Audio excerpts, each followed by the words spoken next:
TJ Hockenson. Yeah. I was on BDE last week. Yes. Conversation came up. I feel like we didn't really get to finish it, but it's whatever. I'd rather have Tua.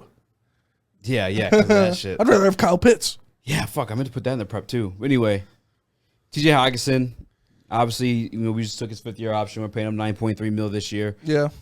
But obviously, it's up for debate. Brad Holmes said there's already been internal discussions about re-signing him and Amani Oruwariye as well. Oruwariye. We just saw David Njoku. Yes, get paid. Yeah, he got the bag. Get a bag. $55 million over 4 years, $17 million guaranteed, and obviously is whatever. But also the cap hit's broken down. Yeah. Which those don't look that bad. What are they? I can't see them. So there's $3.3 million for this year, 8.4 for next year, and 2024 jumps to 18.4. And then 2025 it jumps to 19.1. That doesn't make sense to me. You think they would have front loaded it because they're only paying Deshaun Watson $1 million this year? You know what I mean? Yeah, I mean I don't know how that. I don't either, man. I don't understand that stuff either. There's no salary cap in the NFL anyways. It's a fucking. It really is. It's a sham. It's goofy. Yeah, let me look at this shit again. Yeah, like how could they, a great point. So they're only paying Deshaun $1 million. $1 million this year. Yeah. Huh. And then they're gonna have to pay him like $40 million in a couple of years. Maybe. So why wouldn't they front load Njoku's contract? They just re-signed Clowney too, if I'm not mistaken. Yeah. He was like $11 million. Nonetheless, they're gonna have to give fucking Myles Garrett a bag. They're gonna have to give Nick Chubb a bag. You know, and I don't know about the receivers. They don't really. I mean, they just traded for Amari, but Amari's already kind of got a bag. Yeah, too, he's right? getting a bag. 18 mil or some shit like that. So we'll see. They're gonna have to pay that offensive line too. Yeah, I mean, aside from the Browns, though, like bring it back to TJ Hockenson. If you're going to break a contract like that down, it's somewhere like 12 to 15 million per year. Yeah, I mean, I think he's a better player than Njoku. I mean, sure Njoku hasn't stayed healthy, so you can't really quantify that as much as you'd like to. But with how the market's going, I wouldn't mind paying Hockenson. I think Hockenson, when he's healthy, he's proved he can be, top 10, borderline top 5 tight end in the NFL when healthy, when playing.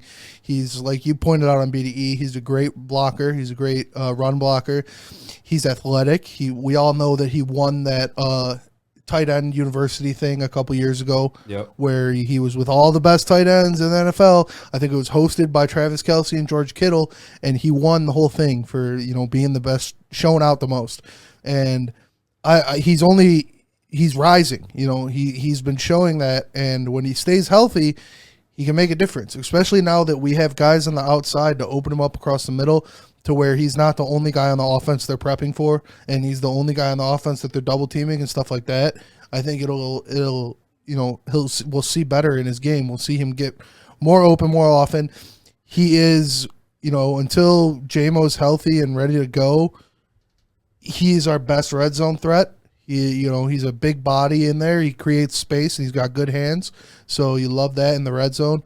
And him and Goff have a thing. They like each other. So as long as Goff's here, which hopefully isn't too much longer, but having a good tight end like that is a great safety blanket for any quarterback to have. If you got a big body guy like that can run up the seam or just post up in the middle, go across the middle, it's a good target to have, and it's a good safety blanket for any quarterback. You look at all these great tight ends, and they're in great offenses. Mark Andrews is the best receiver in that offense. If Lamar didn't have Mark Andrews, what would he be doing? Because Lamar is not really great at throwing the ball down the field. So checking it down, hitting Mark Andrews on those balls in the intermediate passing game is really important.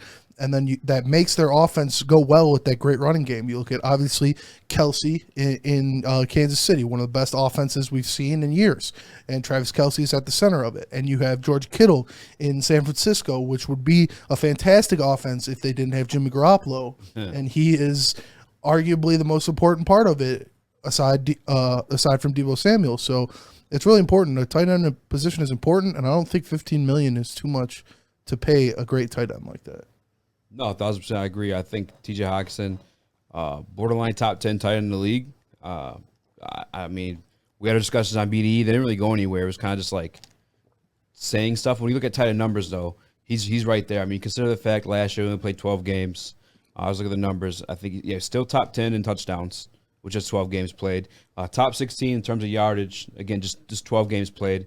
And then I did some real nerdy shit. I took his yards per game, which you can't really do. Yeah. But his average yards per game that season, I gave him the extra 5 games. And guess where he landed? Boom, top 10. Yeah. So he's a top 10 talent at the tight end position in the NFL.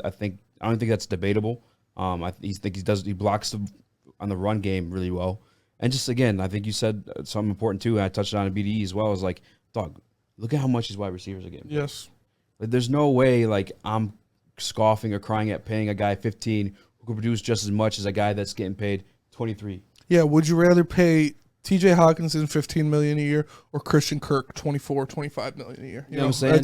I'd much rather have TJ Hockenson getting paid $15 million a year than Christian Kirk getting paid that much because he's more integral to the offense. Christian Kirk is a deep threat and a deep threat alone. TJ Hockenson can block. He can catch the ball in different routes. He can run a deep route, a deep post, a deep in, a deep seam, anything you need like that, as well as working that middle of the field.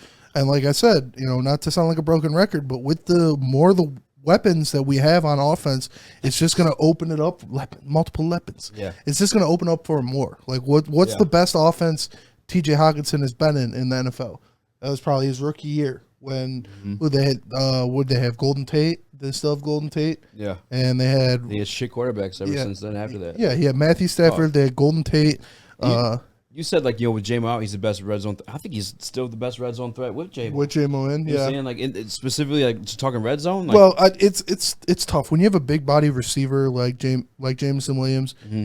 It's easier for them to be more effective in the red zone because they're going up against defensive backs, and defensive backs are smaller just per capita. He's smaller than I thought too. Because I thought J-Mo was a bigger guy too. But he's like 6'2". Yeah, he's 6'2". I mean, that's pretty big for a wide receiver. Chark's 6'4", I want to say. Yeah, it's Calvin was 6'5". Yeah, Calvin fucking. So Calvin different freaking nature. There too. Yeah, 6'5", 45-inch vertical, fucking 4'4". Like that guy was 4'3", bro. Yeah, what a fucking what a freaking nature that guy was. I love watching Calvin. He was like a gazelle too. His long strides. It didn't even look like he was moving that fast, and then he's fucking gone 50 yards down the field. Yeah, he's just running away from guys. I remember, I'll never forget too. At the time, Patrick Peterson was the best cornerback in the league. PP12. Yeah, he was the man. PP12 sounds funny to say out loud, but but no, I remember him just taking. I think it was a slant route. He did it to him twice. I feel like in his career. Just a slant route, just fucking dust him. Dude, yeah, those slants where he'd take a 5-yard slant, 70 yards for a touchdown. Yeah. It's just fucking at that size, guys don't do that. That's like Julio Jones is the closest comp, physical wise, build wise. They tried throwing DK in there too, but I mean DK showing this past year what Calvin did was truly special. Yeah, Calvin kept that consistently, and mind you, teams. The quarterbacks that Calvin had. Yeah, you know what I'm saying? I mean, most of his career was with Stafford. A lot of his career was with Stafford, but in the beginning, before Stafford, still doing numbers. Really, Stafford really figured out how to be a quarterback in the NFL, and he was just throwing that bitch. And then he also played with John Kitna, and he played, some with Dan Orlovsky and Sean Hill. That's what it is. Sean Hill is the man, dude. Yeah, that's back up in the league for a while. Oh, for sure, without doubt. But it's it was impressive to watch. 1,000%. But back to the TJ point, man, 100% worth 15 mil. Yes. This guy's blocking, especially look at this contract too.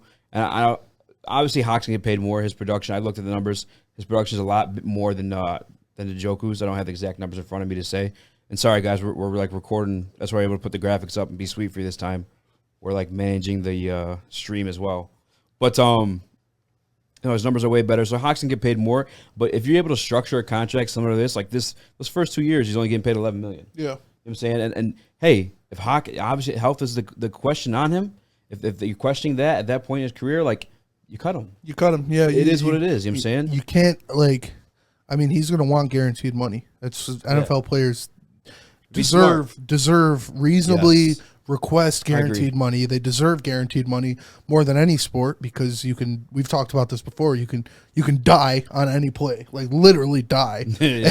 And so he's going to get guaranteed money. We'll see how much of it is guaranteed. I wouldn't be surprised if a majority of it is guaranteed because he knows he's injury prone. He knows he hasn't been in the best health of the past year, so he's going to want that guaranteed money to where they can't, if he's out for a year, he's still getting paid that money. and I'm cool with it. Like it is what it is. We need a tight end. What's the James Wright, the guy we drafted? Is that his name? James Mitchell. James Mitchell. Yeah. If he comes in and he's a stud, awesome. Yeah. And then we cut Hawk or we trade Hawk and we move on. But right now, Hockenson is an important part of the offense. Mm-hmm. He bolsters and already like adds on a little ball tickle to an already great offensive line. You don't really factor. Shout out the girls who ball tickle. Shout out to girls who ball tickle. You don't really factor. It also scares me too when they do that. It's like, how many niggas you been fucking? It's like when they're sucking your dick and they slip a nut in. Oh, all right. You don't really know, but you don't really factor in a tight end into the greatness of an offensive line. But when you have a guy like Hawk who can block well, it's just he just does. It's a plus, and so. And he helps chip those ends. You know how much easier that is for Penny Sewell and Taylor Decker, to where they have Hawk next to him, and they know that when Nick Bosa's out there, Hawk's gonna smack him into the line, so they don't have to worry about trying to go all the way as a tackle. Like, I was a former offensive tackle, I know that feeling. It's when you're going up against these athletic dudes that can take the wide stance on you. That's weighing a lot on your mind. Is I got to get out there, and then they cut it back in the middle.